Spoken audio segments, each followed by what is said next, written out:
relatively soon, and I want us to have all of our documentation prepared for that release. And if we are way ahead of the game, then that's just better for us overall. But we don't want to be behind the game. So we're going to go ahead and get started today with looking at some of the CoC application documents. So I'm going to, after I go through the agenda, I'll go through and do a welcome for everybody, and I will actually just go through and identify who is here and what projects that they're with. And you can say hello if you want at that time. So we're going to review and possibly vote on the CoC project application RFP. We sent out a draft to you earlier this week, and we have actually made a few edits to that since then. They're very minor edits, but I'll show all of those edits to you and some of the other ideas we had, and then you can give your feedback on any edits you have or ideas you have, and then we can decide whether or not we even want to take a vote on this to determine whether or not to have the CoC board vote on approval of it with the edits later today. Then the other item that we want to talk about and possibly vote on is the CoC application for new housing projects. This is something that we're putting together in anticipation of HUD making available some funding for new bonus projects and most likely new permanent supportive housing bonus projects. So we'll go over that. That will not take very long. Not much has changed since last year. Well, there's one big change I think that everyone will be happy with if they are thinking about applying.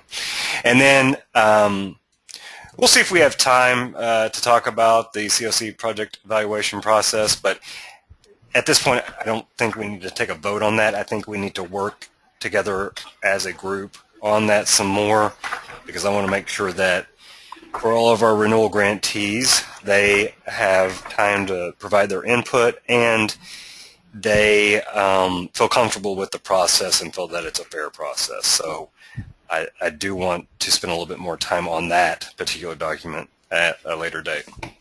So let's go ahead and get started. I'll just, if it's okay with you all, you know what, I'll let you say hi. There's only 12 of you there, so I'm just going to start at the top. And it's in alphabetical order by the first name. There's a lot of A names in this group. Wow. So we're going to start with Alana Jeter. And if you would say where you're from and what project you have.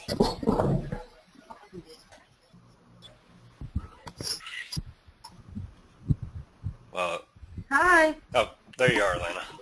Hey, it's Bonnie. We're from Southeast Texas Family Services Project. Okay. Thank you, Bonnie. Well, back up to Atlanta. Her mic's not working, she said, but she is in Abilene, and she wears a lot of hats up there, but she's with the West Texas Homeless Network, and she's the executive director of Abilene Hope Haven, and they have 2 CoC programs, hopefully merging into one soon. We have Alice Bracken next, and I don't know if your mic's working. If you can say hello, Alice. Hello. Hi. I'm in Texarkana, and I'm working with a CoC rapid rehousing project called Doorways.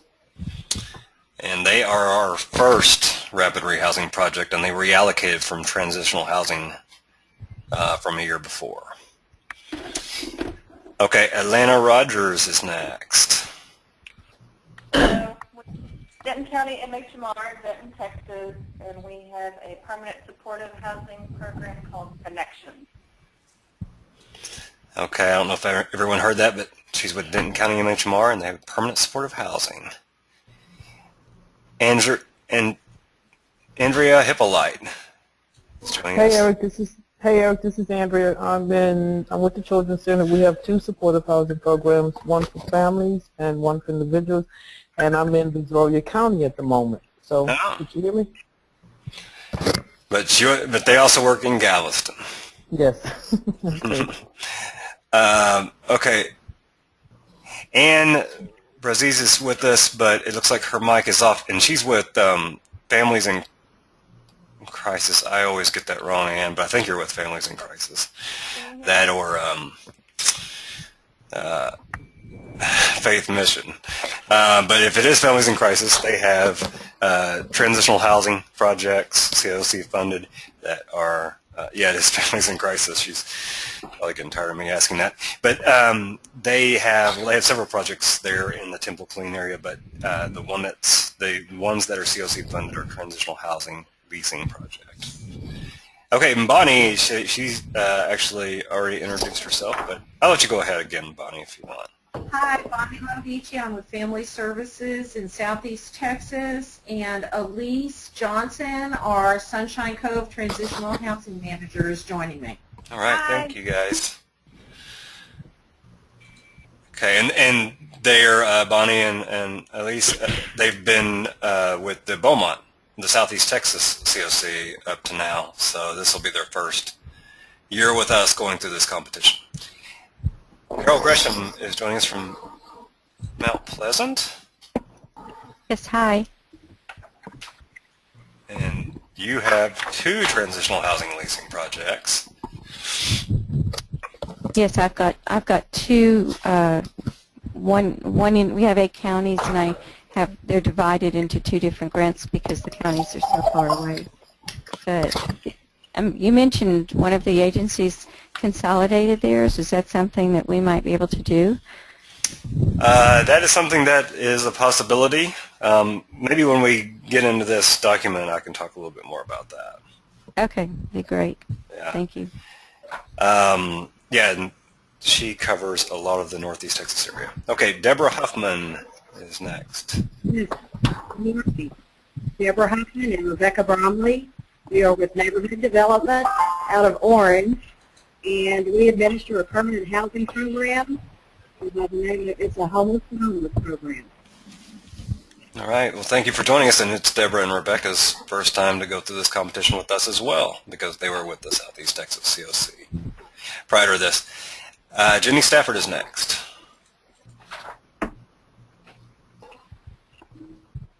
Her mic may not be working. Okay. Jenny is the executive director of Midcoast Family Services, and they have 3 permanent supportive housing projects there in Victoria. And they've been CoC funded for several years, too. Keith Wallace is with us. Are you in Killeen today? I'm in Belton Administration today, Eric. Okay. At Central Texas Youth Services Bureau, and we operate an independent living program over in Killeen. All right, thank you. Next we have Melissa Holman.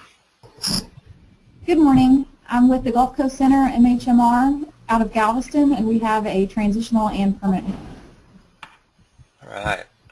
Okay, next is Shannon Smith, and we already talked to your compatriot there, but you can say hello.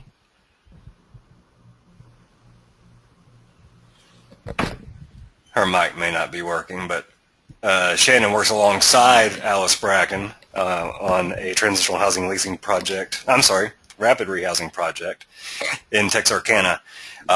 This is a project that's led by the city of Texarkana, but Domestic Violence Prevention, who Shannon works for, is one of the partners, and the Friendship Center, who Alice works for, is the other. So they work on this project together, and they're the case managers for all of the clients.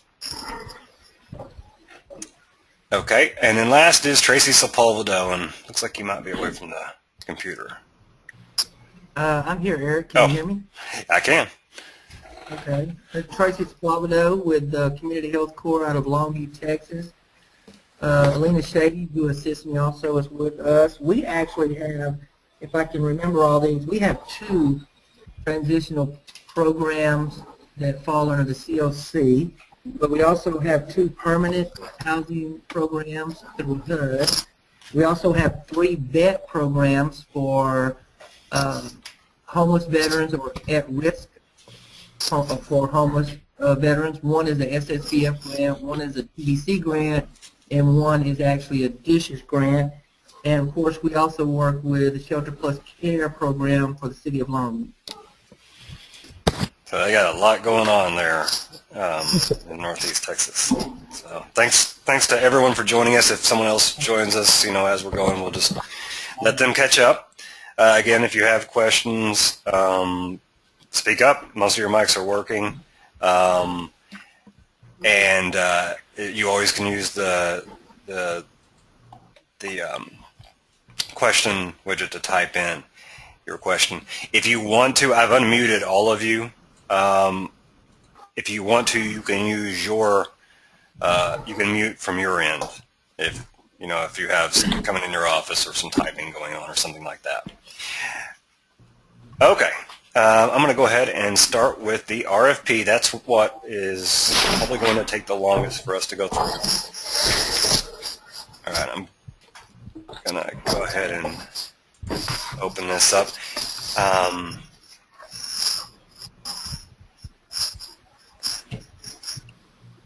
Okay, so yeah, just one more reminder: if you can mute yourself on your end until you're ready to talk, that would help, because we are starting to get some feedback.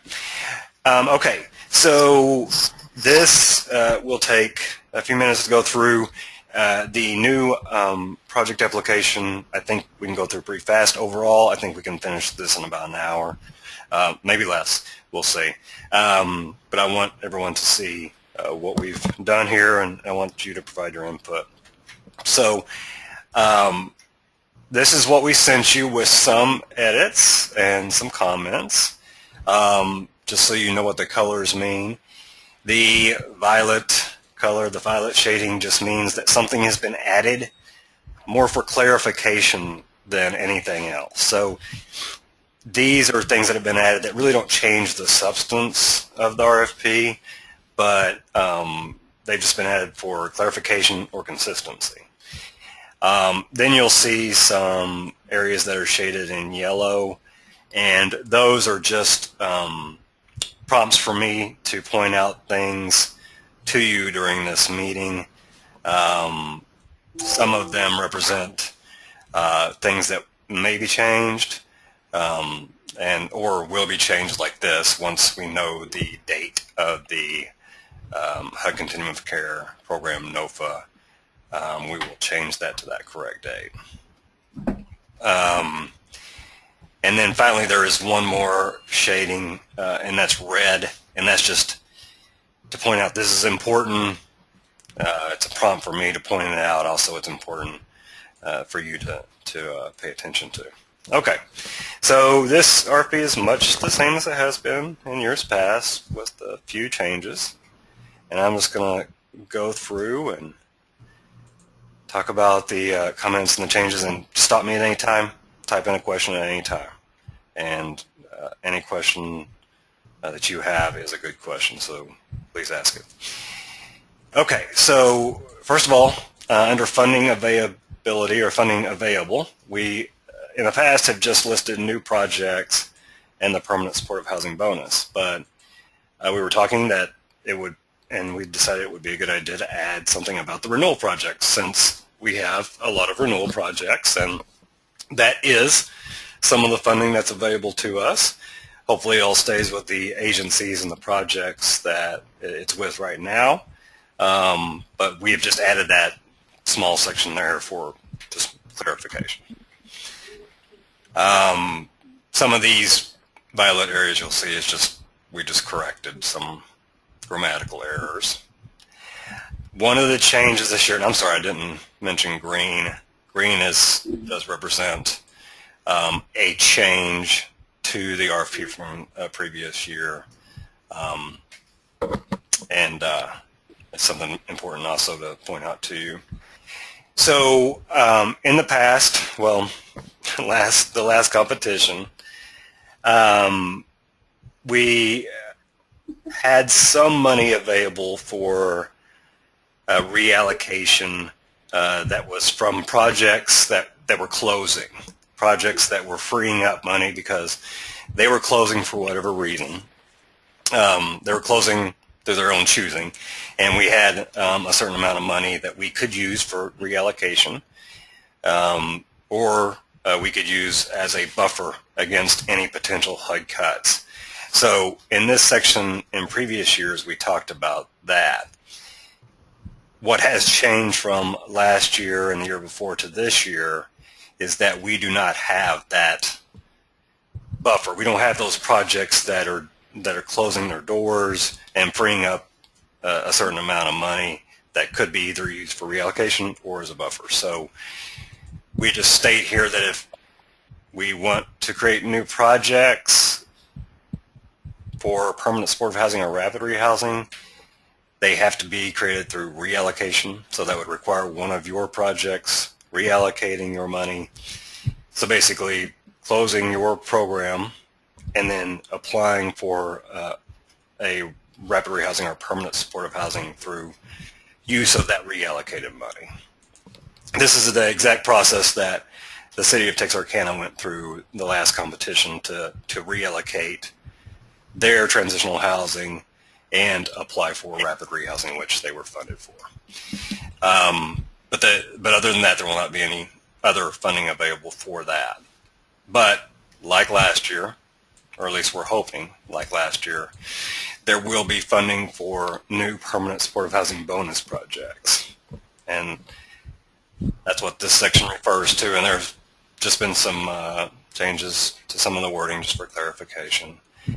This is, I think, important for us to take advantage of this year because we've been making a lot of noise with HUD about the fact that we're way under our pro rata as compared to other CoCs. And when I say that, I mean we are allotted a certain amount of money as a CoC. For us, it's about $35 million. And so is every other CoC. Now, they don't all get that much money, but they're allotted a certain amount of money. Now, allotted, they're allotted the money, they're not allocated the money. So if they don't use the money, it goes somewhere else. Well, for years and years, we didn't use the money, so it went somewhere else. But we're arguing with HUD, or our argument with HUD is that, we got into this process late. It's been tougher for us to get this money, and we want to try to gain some of that traction back and make up some ground on some of these other CoCs. And I think they're starting to listen. So one of the ways that we might be able to do that is through the creation of a new permanent supportive housing bonus project. So I think we need to take advantage of this year and get a new project application to submit with our CoC consolidated application. This sentence right here, I think further emboldens me to work with a project to apply for this permanent supportive housing bonus money. So that's going to be one of my primary focuses this competition. So just keep that in mind. I know most of you, in fact, all of you are renewal grantees, but if you think you might need in your community more permanent supportive housing, consider applying for this money. And this just lists some other materials you can use to help you determine whether or not you do want to apply for that bonus. In this section, we talk about eligible persons to be served. This hasn't changed much in the past few years, except for just a few of the definition changes that HUD has implemented. One thing that Mary pointed out, and you'll see notes from Mary throughout this meeting, she couldn't join us. She's in LA at the Supportive Services for Veteran Families meeting, work group meeting. But she did provide some notes. One of the things she suggested is that we add something about rapid rehousing here. So I didn't really have time to do that before we started meeting because I really want to make sure that that information is correct. So I'm going to add that if if that's okay with everyone. I'm going to add that to this section where we talk about eligible persons to be served. Now you guys stop me anytime if you need to. Again, just a change for clarification. We talk about a chronic homeless person or family, and when we list, Eric, yeah, go ahead. this is Tracy. I'm sorry. Let me back up a second before we go much further. Sure. The extra money or the bonus money, does it have to be for? Did you say it had to be for a new project, or can it support an old project? It has to be for a new project, and it has to be permanent supportive housing. Okay, thank you. Mm-hmm. Yeah, and I know Tracy and others that have been funded for many years are in the boat that, well, other projects are in their same boat, in that they were funded many years ago and they applied for a certain amount of money that was sufficient then, but unfortunately it's not sufficient now, and that HUD portion of the grant is a small percentage of what it takes to actually run the program. So that is something I know that a lot of you worry about. But no, unfortunately, this is just for new funding, a new project. Okay, so this, we had a footnote here. This definition of chronic homeless person or family, we summarized it. We tried to make it as short as possible just for ease of reading it in RFP. But if you need more detail, you can go to the link that the footnote leads you to. You can just see little changes where we forgot to put a D in there or something like that. Instead of using proposals, we're trying to use applications just for consistency. If we notice any other proposals in there, we might change those. It's just a grammatical error. I highlight this more for myself.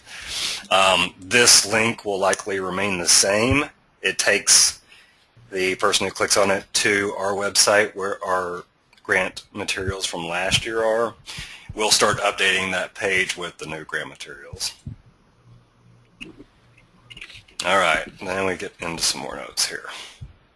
So again, there's just some changes for just some corrections made, some clarification and consistency.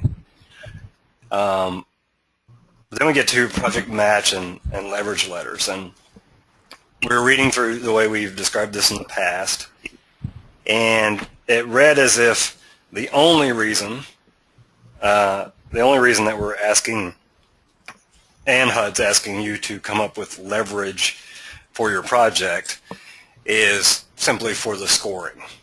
And I'm not going to lie, I mean, that's a big reason we do it. But in reality, the leverage that you gain for your project can actually help your project and strengthen your project's ability to serve people who are experiencing homelessness. So we added the sentence here that describes that, or at least we attempted to describe that with that sentence. And then, of course, we kept a sentence about leverage being an important part of the scoring. And so a little bit more about that. Those that have been with the Texas Balance of State for years will know that this has been a big topic every CoC competition. In years past, we used to ask for, well, we got up to 212%.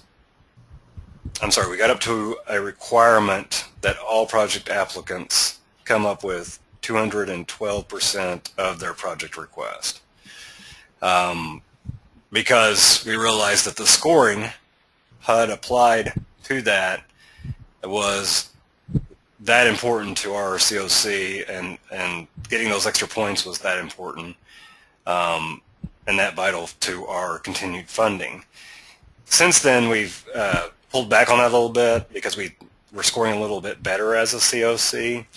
So the last competition, we actually just gave priority to projects that had a larger amount of leverage than others. So we are encouraging projects to get up to provide enough leverage for about 150% of what they asked for, if at all possible, but we're not going to eliminate any project that falls below that amount or below 100%, for example.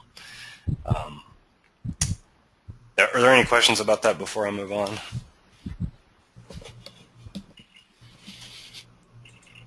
It worked out pretty well last year, just encouraging applicants to increase their leverage for the sake of the points that they received in the prioritization process. And overall, our CoC had an average, a pretty high average leverage percentage. And when I talk about leverage percentage, it's simply the amount of support in kind and cash that you get from your community outside of the HUD grant amount.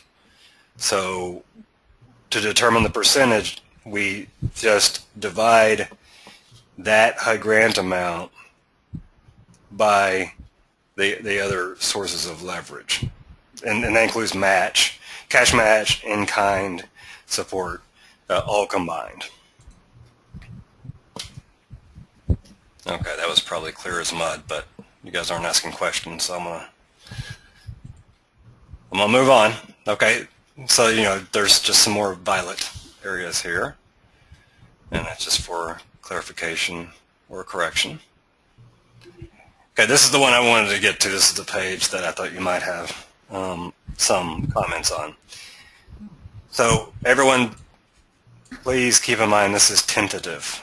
This is a timeline that I created based very much on the 2013 CoC competition timeline.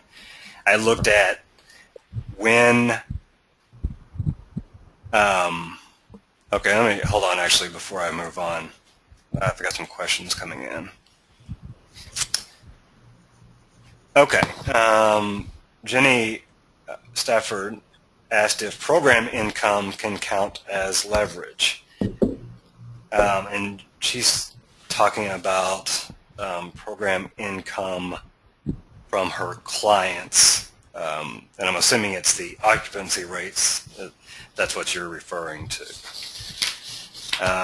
That is something that I need to look more into. I know it can't be used as match, but it may be able to be used as leverage. So I can look into that. So does everyone understand what we're talking about there? She has, say, 10 clients in her permanent supportive housing project. Each of those clients pays a certain amount of money for their unit each month, and she's asking if that amount can be used as leverage. So I know it can't be used as match, but let me ask or see if I can find out if it can be used as leverage. I'm writing that down. Okay, and then, oh, the other question is just, I'm glad you, Shannon Smith from Texarkana, she said, she asked if we could send the materials out so their supervisor can get it, and I will make sure that you do get all of these materials. Okay, so this timeline was based a lot on the 2013 timeline. I looked at when the 2013 grant was announced, and it was, I think, October of that year, and I looked at the number of days in between the announcement and the due date, and so I used that as my guide for completing this. Now, I will say I consider this to be a very quick timeline, very strict timeline, I think, and I put it together that way on purpose because if HUD gives us more time, we're going to be able to allow you to have more time for your section. We just can free things up a little bit more. But if we're geared up for a little quicker timeline and quicker turnaround on some of these tasks, then it'll just be easier to adapt to a little longer timeline if we're afforded that. This is guessing that this timeline is assuming that HUD will release the grant as soon as our housing inventory and point-in-time tables are submitted to them, or right around the same time. That's something that we are trying to update right now. So I assume that it would they would announce the grant after that information was submitted. Now that was my thought a couple of days ago, but just yesterday, I believe they had said they are extending the deadline for those reports to the 15th of May. So that might change this timeline. And then I've also heard from some of our consultants who work with HUD directly that it's possible this timeline will not start until June. So we don't really know what to expect, so I just kept the timeline starting the first Monday in May. And the time between the different tasks or different timeline items is very much the same as it has been in the past. You can see we try to give you at least a month to complete your part, your project application. All the while, we'll be working with you on that. If you have worked with us on this in the past, you know that we provide time slots on certain days through the week that you can work with us directly, but you have to sign up for those ahead of time. We also will provide, THN will provide guidance through written documentation, recorded videos, and then webinars after the NOFA is announced. So we try to set you up to where this is as easy as possible for you. But we do know it's a lot of work for you, so we try to give you as much time as we can. So you can just see there's some other changes in here. One of these things that Mary pointed out last night on our plane ride to LA, we had in here that we would advise the project applicants after our threshold review. We would advise them that their project application would be submitted as part of the consolidated application. But that would be prior to the grant review subcommittee doing their work, so that's getting a little ahead of the game there. So we took that out, and project applicants will be notified of their inclusion in the Texas Balance of State CoC consolidated submission after all of the work of the subcommittee and the priority ranking. This is pretty basic stuff, most of it. Here's a footnote change that it just changed some of the wording basically. What we're trying to do is make sure that you don't rely on us to that you don't rely on THN to find all the potential mistakes within your application. We used to be able to do that when we had, it was much easier when we had 8 applications or even 15, but now we're up to, what, nearly 40. No, I think a little over 40 actually. So we're not able, well, now Mary and I are not able to look through every little line in your project application, so we just make a point to point out to you that you need to look at the HUD guidance, and that's what you ultimately should rely on. Here's the instructions for submitting your applications. For those of you who are new to our CoC, I'm not sure how you did this in the past, but we do ask for more than just the project application that you fill out in eSnaps, and there's a list of the things we ask for below here. Oh, the order of which will probably change a little bit, and I'll explain that in a second. But we do at least allow you to send it all in electronically now. We used to do everything paper as late as 3 years ago, so at least everything's done electronically. Mary made a point here that some of the items on this submission checklist would be better placed next to one another, because some of them apply to only renewal projects and some of them apply to only new housing projects. So we'll shuffle this checklist if it's okay with everyone. It won't change any of the substance again.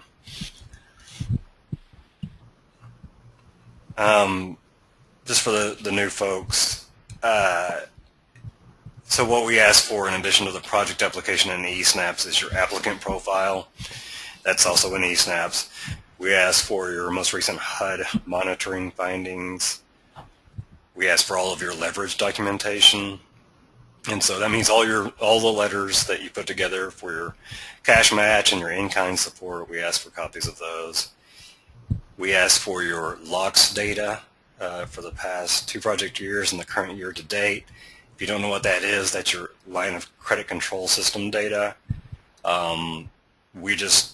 One of the things the review committee scores projects on is grant expenditure, and that's the way we determine that. We look at the LOCS draws and compare that to the granted amount to determine that.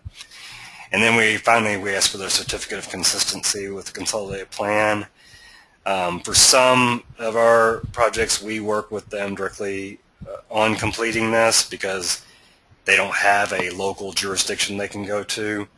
But for the majority of folks that are in renewal, they go to their local city, their community development office or mayor's office for that consolidated plan sign off.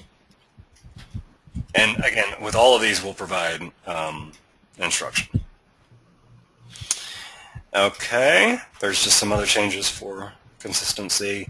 You can see we added some of the cities and counties. The Beaumont areas have been added. All the counties. Oh, we need to fix that. Don't know what happened there. And the geocodes, for those of you who are wondering, is just the codes that HUD uses that identifies what county or what city projects are in.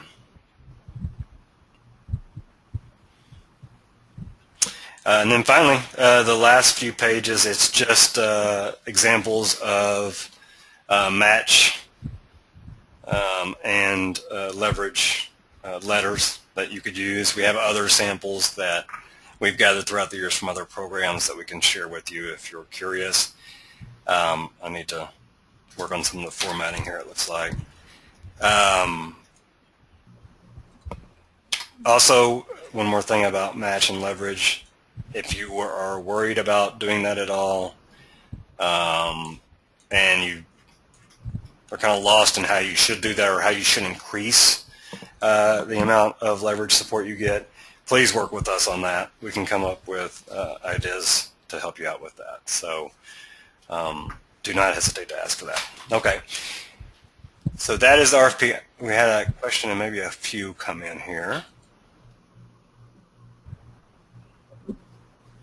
Okay, Shannon asked, if I read the eligibility applicants for rapid rehousing correctly, category 2 of homelessness are not eligible for rapid rehousing.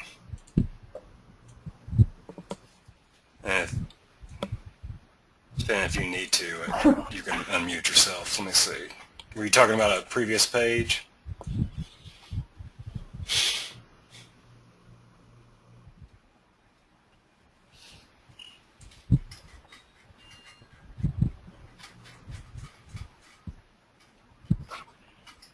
Okay, I'm going to have to look that up. I'm not sure what. Okay, here we go, category.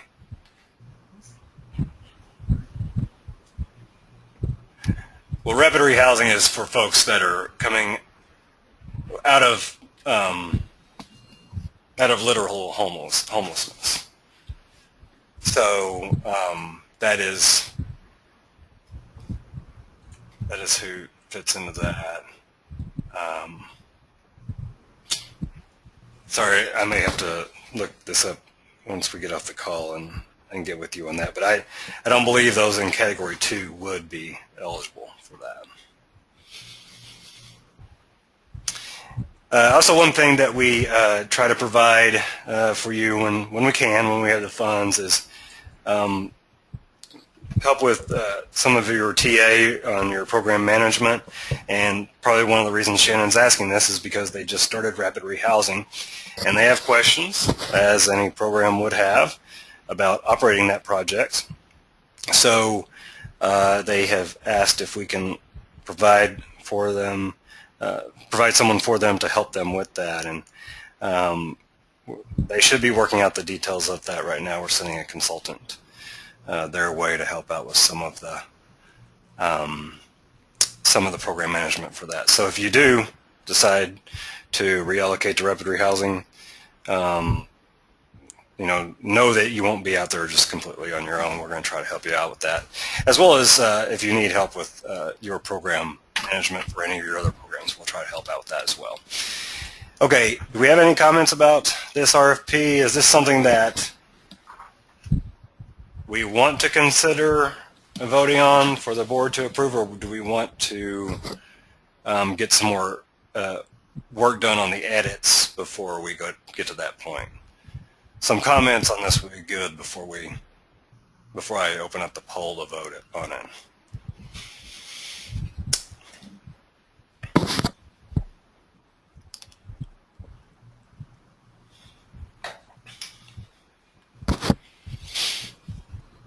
All right, you're the ones who are affected by this, so I want to make sure that we're all okay.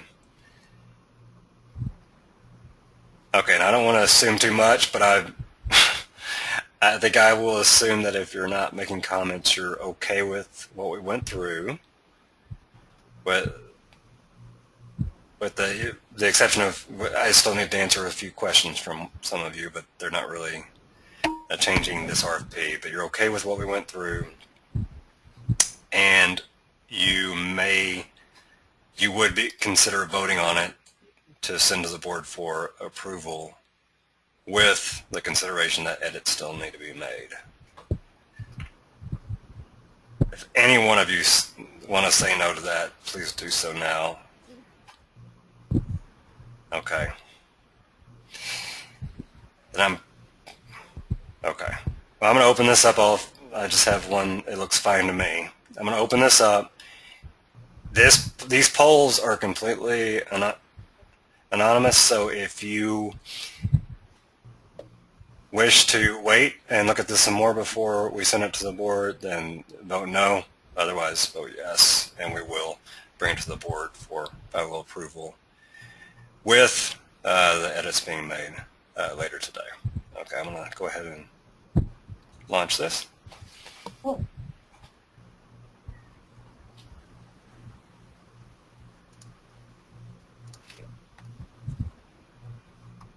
And you should be seeing the poll now. And this is just a vote on sending it to the CoC board for approval. Okay, I'm just going to give you a few more seconds. 93% have voted. Okay, I'm going to go ahead and close that out. And for some reason I can't see the results, but I will present those to you when I send the notes out. I'm not sure why I can't see those. Okay, so the next thing we need to go over, we can go through a lot quicker than that, which I'm sure you're all very happy about. So this is the application for new housing projects. This doesn't apply to any of the renewal projects. This is simply for those that are considering putting together a project application for the new permanent supportive housing bonus money. We will go over the evaluation process for the renewal grantees a little later. Actually, I had that on the agenda for later today, but I want to send something out to you in paper first or in electronic format first for your review before we meet. So we'll just, if it's okay with everyone, we'll just talk about this and then we'll finish with this, especially considering that some of you might be joining us later today.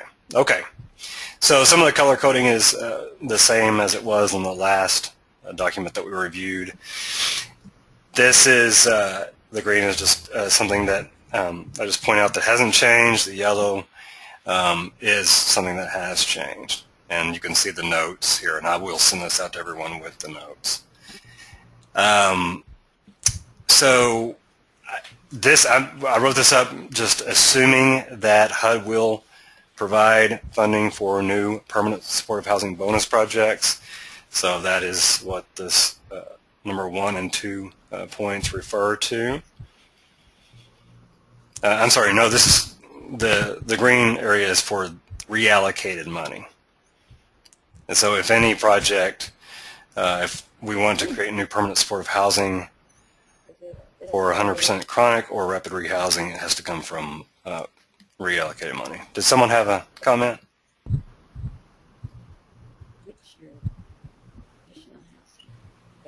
Okay. Again, it would have to come from grantees voluntarily. So a project like City of Texarkana did last year would have to say, we're going to reallocate our money from our transitional housing project because we want to apply for a new rapid rehousing project, or we want to apply for a new permanent supportive housing project. So that project would have to inform us that they want to do that, so we can inform HUD, and then we would work with them on that project application. Again, we have no additional monies available within our CoC that have been freed up because of a project closing or because we had a very low performing project that had to be closed.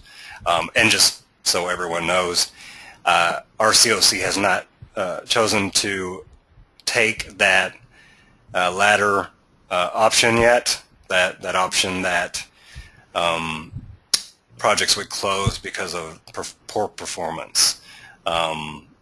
That is something that our CoC will consider in the future, but that has not been done so far. Okay, remember, if you have questions or comments, please make them. I have this shaded in red just because I think when projects start working on a permanent supportive housing bonus project, they are sometimes surprised to learn that it has to be 100% chronically homeless for this bonus money.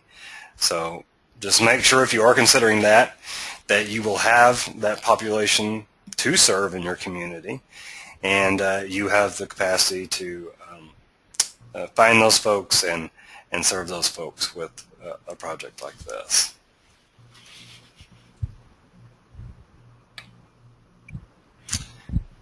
Also, I'll show you this in green just to say that if you do apply for this money, the majority of this money needs to be used for housing.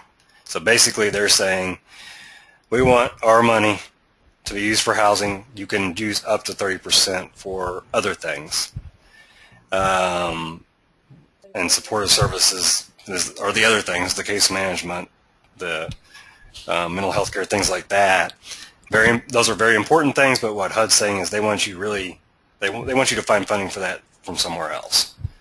They want to use their money for housing.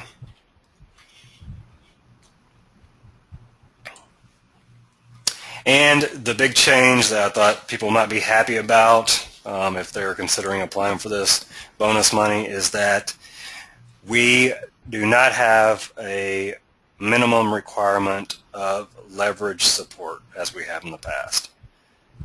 For example, last year, projects that were applying for this money had to come up with 150% of leverage funds as compared to their funding request. So if they applied for $100,000, they had to come up with $150,000 in leverage.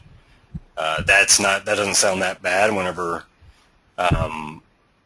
you think about that amount of money, but when you consider projects that are in the $2 and $3 million range, then it becomes very difficult, and oftentimes projects like this are.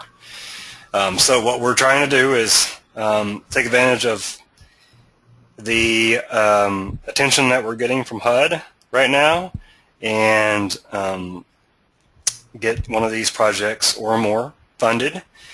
So we're hoping that that will trump any potential loss of points that a lower leverage percentage would result in.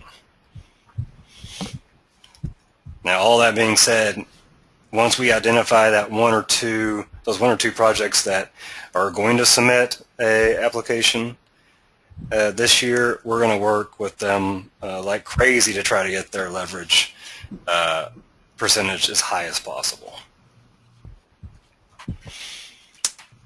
Any questions about that? If you're thinking about applying, if you're from an agency that's thinking about applying for this new money, this would have to be a welcome change.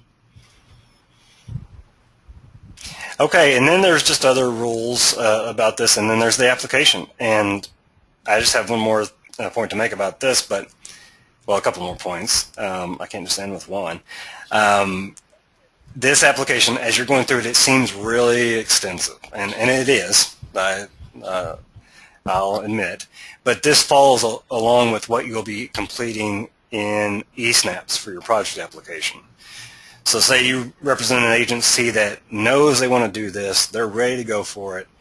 They can start filling this out on paper, and they'll be completely ready to fill it out on eSNAPs, which is the electronic system that HUD uses for grant submission and reporting. So this follows along right with that. If you're from an agency that has been using eSNAPs for years, and it's just easier for you to fill out that application first, do that, and then just transfer the information to this format. One of the changes that I did not put in here, it's a minor change, but we're going to have all of the emails go to the Texas Balance of State, the Texas TXBOS CoC at THN email address, so it won't be going directly to Mary. She will be the one that's reviewing it first, but it won't be going directly to her email. It will be going to that email, so that will be changed. I'll just make that note to myself.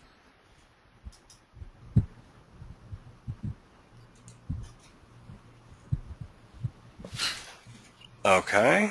Then the last thing I wanted to point out was this little footnote here near the end. And yes, this does look like a lot of pages, but again, it's just what HUD asks you for in their project application on eSNAPs. Okay, this section right here. So if you are applying for new money, you'll notice in the HUD guidance that you can apply for up to 10% of administrative funding. But just realize that the CoC has capped administrative funding requests. We did this prior to the competition 2 years ago at 7%. And the reason we do this is because we receive 6 bonus points if we cap it at 7%. We have to make our CoC consolidated application as competitive as possible, so these 6 points are pretty important. And they're even more important this year if we're giving up some of the points that we might have received in leverage that we received in prior years. So we want to keep this advantage. So, and we realize, we're very sorry, we realize that 7% is still not enough admin. 10% would be helpful, and we realize that because we also manage these grants, and we would like to get that too. But I worry that if we lower this restriction, or lower this requirement, and allow people to apply for the 10%, we would lose those 6 points, and some projects would lose funding because of that. And that actually, I think that's the last thing I have for this section. I do have a question that came in. Tracy Sepulvedo asked if we would send out the paper application and instructions.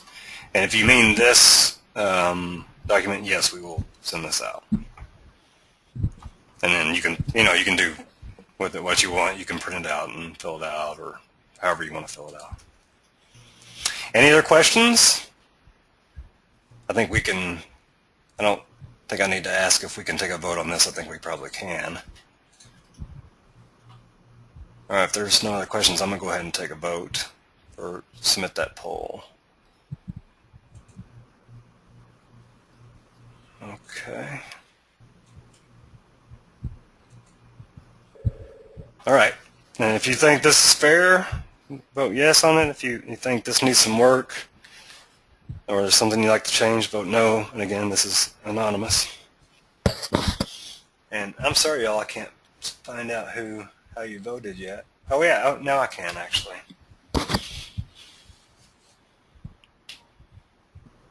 So I'll give you about 5 more seconds here. Okay. Looks like 93% of you voted. I think that's probably everyone but me. And everyone voted yes. So we'll go ahead and have the board vote on this today for final approval. And then we'll make the few edits that are needed, and we'll put that up on our website. And we will send this out to everyone, as well as the RFP with the changes. So I'm proposing that we go ahead and end this meeting now, unless someone wants to stay on and talk about the renewal evaluation process. If you want to do that, we certainly can. But keep in mind, we will be meeting about this at least one more time before we vote on it as a CoC board.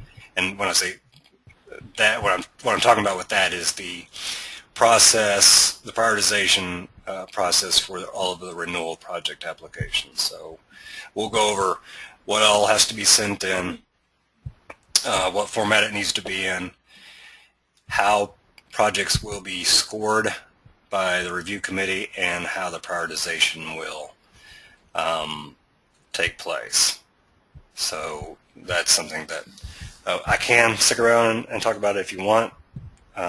Otherwise, we'll just set up another meeting to talk about that. I want to respect your time. So does anyone want to stick around and talk about that, or do you want to go ahead and you're fine with me closing out the meeting?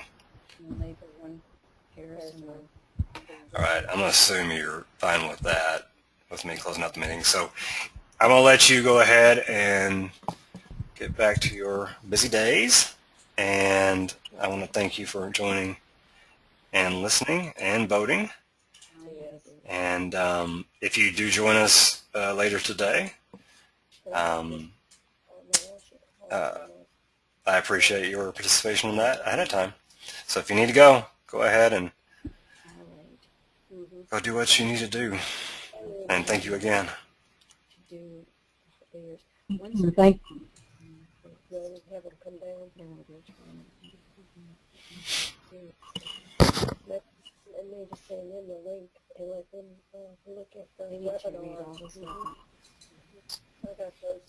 And just in case you're still on, Shannon, I'm going to look up that rapid rehousing question right now.